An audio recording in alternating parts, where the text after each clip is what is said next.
دوستانو د نړۍ په هر ځای کې چې یاستئ روغتیا مو په برخه.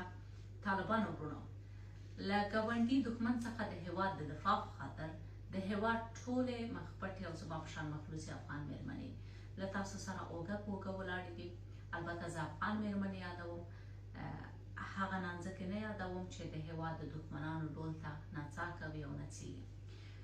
زه دا خبره په جزئیاتو کې نه کوم، البته په پوره هوش او اواز سره او له بېلابېلو مطرح ښځو سره تر خبرو وروسته دا وایم چې افغان مېرمنې د دښمن په وړاندې د خپلو افغان وروڼو سره اوږه په اوږه ولاړې دي. نن ګڼو افغان مېرمنو دا راته وویل چې زموږ حق او حقوق دا دي چې دې جګړه کې موږ ته باید پوره ونډه راکړل شي.